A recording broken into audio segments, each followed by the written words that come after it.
రంగారెడ్డి జిల్లా మైలర్దేవ్పల్లిలో విషాదం చోటు చేసుకుంది. లక్ష్మీగూడ గ్రామం వద్ద 5 ఏళ్ల బాలుడు ప్రమాదవశాత్తు బావిలో పడిపోయాడు. విషయం తెలుసుకున్న మైలర్దేవ్పల్లి పోలీసులు, డీఆర్ఎఫ్ సిబ్బంది బాలుడి కోసం గజ ఈతగాళ్లతో గాలిస్తున్నారు. బీహార్కు చెందిన బాలుని తల్లిదండ్రులు గత కొంతకాలంగా లక్ష్మీగూడ రాజీవ్ గృహకల్పలో నివాసం ఉంటున్నారు.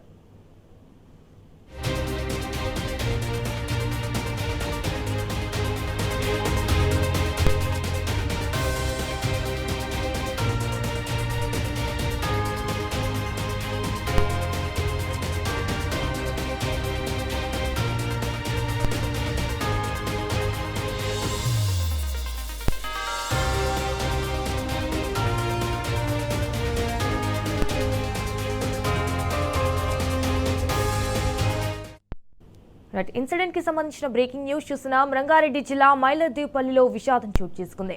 లక్ష్మీగూడ గ్రామం వద్ద 5 ఏళ్ల బాలుడు ప్రమాదవశాత్తు బావిలో పడిపోయాడు. విషయం తెలుసుకున్న మైలర్దేవ్పల్లి పోలీసులు, డీఆర్ఎఫ్ సిబ్బంది బాలుడి కోసం గజ ఈతగాళ్లతో గాలిస్తున్నారు. ఇటు బీహార్కు చెందిన బాలుని తల్లిదండ్రులు గత కొంతకాలంగా లక్ష్మీగూడ రాజీవ్ గృహకల్పలో నివాసం ఉంటున్నారు.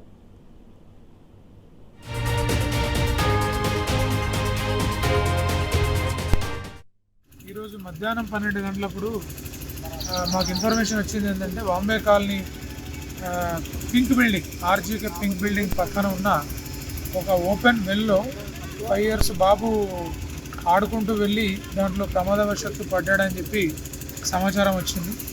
దాని ప్రకారం మేమందరం వచ్చి ఈ డిఆర్ఎఫ్, ఫైర్ డిపార్ట్మెంట్, ఎన్డీఆర్ఎఫ్ వీళ్ళందరినీ పిలిచి అప్పటి నుంచి కూడా వాటర్ ఎత్తడానికి ప్లాన్ చేస్తున్నాం. ఎందుకంటే బావి డెప్త్ చాలా ఎక్కువ ఉంది, లోతు 25-30 ఫీట్ ఉన్నట్టుంది. ఒకప్పుడు అగ్రికల్చర్ వెళ్ళది, వెడల్పు కూడా చాలా ఉంది, 40 ఫీట్ ఉంది. సో ఒకరిద్దరు స్విమ్మర్స్ని దింపి వెతికిపించి చూసాం. ఆ విధంగా మునిగిపోయిన బాబు ఇంకా ట్రేస్ కలుగుతాం. తర్వాత ఇప్పుడు ఆ వాటర్ అన్ని కూడా బయటకు తీసే ప్రయత్నం చేస్తున్నాం. ఫైర్ ఇంజన్, డిఆర్ఎఫ్ వాళ్ళ వెహికల్, మరి హైడ్రా వాళ్ళ వెహికల్ కూడా వచ్చింది. ఒక 2 సెపరేట్ ప్రైవేట్ ఇంజన్స్ పెట్టి ఈ వాటర్ అన్ని బయటకు తీస్తున్నాం. ఒక 2-3 అవర్స్లో వాటర్ వెళ్ళిపోతాయి. అప్పుడు ఫైనల్గా దీన్ని ఫైండ్ అవుట్ చేసి ఏం జరిగిందని చెప్పి ఎంక్వైరీ చేస్తాం.